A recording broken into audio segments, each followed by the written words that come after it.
Le coup tordu, bienvenue à vous tous. Le coup tordu, c'est du vélo, c'est du cyclisme. Le coup tordu, c'est le podcast des passionnés pour les passionnés, des interviews et des previews. Le 237e épisode du coup tordu, un épisode dans lequel on va parler de Side Limit. Ça va être un format très très court. Et puis j'en profite pour vous rappeler que non pas dans l'épisode précédent, mais dans l'épisode d'avant, l'épisode 235, donc avant-dernier épisode, on a passé un super moment avec Latib, avec Phoenix et avec Louis-Pierre Frileux d'Eurosport qui a balancé plein de petites infos, plein de petites exclus pour cette nouvelle année, pour cette année 2025. Donc épisode bien évidemment que je vous invite à écouter et à réécouter sur toutes vos plateformes de podcast et sur YouTube également, parce que désormais le coup tordu est également disponible sur YouTube. Pour la suite du coup tordu, vous retrouverez le 238e épisode. Ça sera vendredi avec Latib et avec Phoenix. On fera la preview du Grand Prix la Marseillaise et puis Quentin Béza également qui reviendra faire un petit tour dans le podcast. Vous connaissez la tradition, chaque fois qu'on reçoit un coureur dans le podcast, dans le coup tordu, et qu'il gagne une course,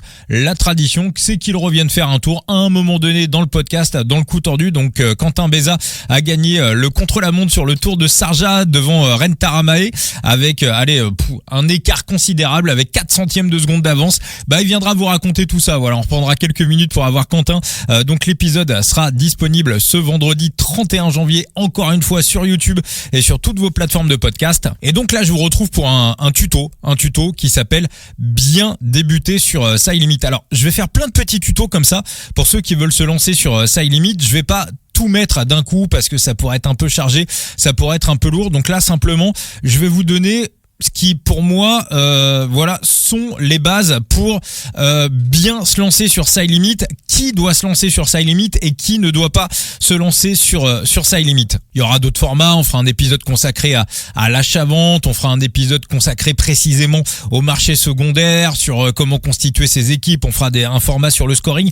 Il y a plein de petits formats qu'on peut faire. Donc voilà, là ça va être un format assez court. On est parti pour 8-10 minutes de podcast à peu près, mais je vais vous expliquer qui doit se lancer sur Side Limit et comment bien se lancer et à quel moment se lancer. Alors je vais pas vous rappeler l'histoire, bien évidemment. Nous on a lancé le podcast en 2022, on avait fait un épisode 0, on avait imaginé avec Latib, avec Benoît Tréanton, avec Rémi Gémeaux, avec Corentin76, un célèbre youtubeur. Vous connaissez l'histoire. L'épisode 0, on avait imaginé ce que serait qu'un Sorare du vélo. Moi j'avais décidé que le jour où un Sorare du vélo serait lancé, on démarrait le podcast le coup tordu. Je pensais que ça serait en 2025, en 2026, voire un peu plus tard, sauf que Valentin Gauze m'a tout de suite envoyé un message, m'a dit je suis sur le coup, on va lancer l'histoire. Donc du coup j'avais pas le choix, j'ai lancé le coup tordu, c'était pas prévu, mais on a démarré beaucoup plus tôt que prévu. Je me voyais avoir un jour mon podcast de cyclisme et puis finalement un petit peu comme on dit, c'est l'occasion qui fait le larron. Et donc avec Latib et avec Phoenix, fin 2022, on a officiellement lancé le coup tordu et là on attaque la saison 3. Alors hyper rapidement aussi, je vous rappelle le principe de Side Limit, c'est un jeu de fantasy, on possède ses propres cartes. Vous pouvez faire des jeux de fantasy où va falloir simplement aligner des coureurs. Là vous jouez avec vos propres cartes, avec vos propres coureurs que vous achetez en NFT. Donc l'avantage c'est que vous possédez la NFT du coureur et une fois que vous l'avez, vous pouvez l'utiliser pour l'aligner dans des jeux de fantasy, mais vous pouvez aussi la revendre, ce qu'on appelle le scouting, ce qu'on appelle l'achat-vente. Vous pouvez aussi monétiser Side Limit de cette manière. Et puis bien évidemment, pour vous le but c'est aussi de collectionner des cartes pour avoir la meilleure équipe possible et aligner ses coureurs sur les différentes épreuves qui sont proposées par Side Limit. Il y a l'intégralité du calendrier tout au long de l'année. Voilà, par exemple là au moment où j'enregistre l'épisode du coup tordu, il y a les fameuses courses en Espagne, il y a aussi l'Alula Tour. Ces épreuves on peut pas parier dessus en France en ANJ. En revanche, on peut s'amuser sur Side Limit. Il y a des compétitions qui sont ouvertes avec un petit peu d'argent à gagner et également des rewards qui ont également une certaine valeur. Alors ceux qui se demandent qu'est-ce qu'on gagne sur Side Limit, un petit bilan des gains. Personnellement, en 2024, j'ai gagné $800 45 sur Side Limit. Le GOAT du jeu s'appelle Petit Juju, un Petit Juju 07 que vous avez déjà entendu dans le podcast. On avait eu l'occasion déjà de le recevoir et on reviendra également dans le cours de l'année faire quelques previews. Lui, il a gagné quasiment $1,500 sur Side Limit en 2024. Alors à noter que pour cette nouvelle année, Valentin a annoncé une augmentation des prize money de 20 25%. Donc les prize money vont encore augmenter sur Side Limit en 2025. Et je sais qu'il y en a qui sont en train de se faire une réflexion. Et c'est une réflexion que j'ai déjà vue, qu'on m'a déjà faite. On m'a déjà dit, mais ok, si j'ai envie par exemple d'être performant sur le Tour de France sur Side Limit, parce qu'il y a à peu près $2000 de dotation de cash à gagner sur Side Limit sur le Tour de France. En tout cas, c'était le cas les 2 dernières années. Donc si ça augmente de 25%, on peut imaginer qu'on va aller taper dans les $2400-2500. Donc il y en a qui me disent oui, mais faut que j'achète des cartes de coureurs, ça va me coûter 2000 ou $3000 pour pouvoir peut-être gagner un bout du gâteau et je vais peut-être gagner 500. C'est complètement ridicule. Il y en a plusieurs qui m'ont dit ça. Ce que ces gens n'avaient pas compris, ils sont pas devenus managers sur Side Limit parce qu'ils ont pas compris le principe, c'est que quand vous achetez la carte d'un coureur, et là je vais prendre un exemple, je vais aller sur le coureur le plus cher de l'histoire de Side Limit, à savoir Derek Guy, sa carte unique était partie à $540. C'est Benoît qui l'avait acheté juste avant le Tour de France 2024. Est-ce que Benoît a perdu $540 et va devoir rentabiliser les $540 en utilisant Derek Guy dans les différentes compétitions de Side Limit, ou est-ce que Benoît a une autre solution pour récupérer son argent? Il y a une autre solution, c'est qu'il peut revendre Derek Guy. C'est-à-dire que le marché augmente, on le voit d'ailleurs en ce début d'année 2025, les cartes partent de plus en plus chères, il y a de plus en plus de managers, donc à un moment donné, peut-être que Benoît pourra revendre Derek Guy et faire une plus-value dessus, le revendre 700, 800, $1000, peut-être que Derek Guy ne sera pas bon, et peut-être qu'il y aura une perte aussi pour Benoît, parce que bien évidemment c'est comme tout, quand on met de l'argent on peut gagner mais on peut aussi perdre, il y a absolument aucune garantie de gagner de l'argent. D'ailleurs j'en profite pour le placer et pour le dire, Side Limit n'est pas un investissement, c'est pas un placement financier. Venez sur Side Limit tout d'abord pour vivre une expérience sociale, il y a une super communauté avec que des mecs sympas, et en plus si vous êtes bon, en plus vous allez réussir à gagner le petit billet qui va avec. Alors quelle est la qualité pour être bon sur Side Limit et à qui ce jeu s'adresse? Moi je vais vous dire un truc, la qualité première sur Side Limit, c'est le scouting. Si vous êtes, j'ai envie de dire, un parieur compulsif, il y en a peu qui écoutent le coup tordu, mais il y en a quelques-uns. Si vous êtes un parieur compulsif à vouloir appuyer un petit peu sur tous les boutons, sur tous les sports, et si demain il y avait plus que de la pétanque ou du water polo, et que c'était les seuls sports qui étaient disponibles pour faire du betting, là on est dans de l'addiction. Voilà, si vous êtes là-dedans, je pense pas que Side Limit soit véritablement pour vous. Je pense que Side Limit est plutôt un jeu qui s'adresse à des véritables passionnés de cyclistes plus qu'à des parieurs. Bien évidemment, alors il y a des parieurs sur Side Limit, il y a aussi des anciens Soraris, des Soraris qui sont là, mais pour moi c'est un jeu qui s'adresse véritablement aux fans de cyclisme. Pourquoi? La qualité essentielle à tout bon manager de Side Limit et manager qui veut s'inscrire comme étant gagnant sur le long terme, parce que le but malgré tout ça reste quand même d'avoir un petit billet à la fin, c'est le scouting. Si quand vous regardez des courses à la maison, à la télé, tranquillement, et que vous êtes en train de vous dire mais tiens le petit jeune là, celui-ci là, il est pas mal, et que quelques années plus tard vous commencez à en parler autour de vous, et que quelques années plus tard le mec il a claqué 3 étapes sur le Tour, il a remporté des classiques, c'est devenu un vrai bon coureur. À partir de là vous avez l'œil, donc à partir de là vous avez des qualités pour devenir un bon manager sur Side Limit, parce que pour moi la monétisation sur Side Limit, le fait de gagner de l'argent, bien évidemment, ça va passer par les compétitions.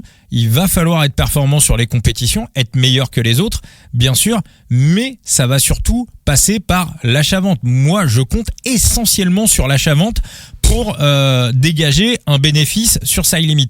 Et ce qui se passe en compétition, bien évidemment, ça va en plus. Alors, comment ça se passe pour l'achat-vente? Vous avez ce qui s'appelle le marché primaire, avec des cartes qui sont mises aux enchères, et parfois, il y a des coureurs qui sont complètement sous les radars. Les managers de Side Limit ne s'intéressent pas à ces coureurs.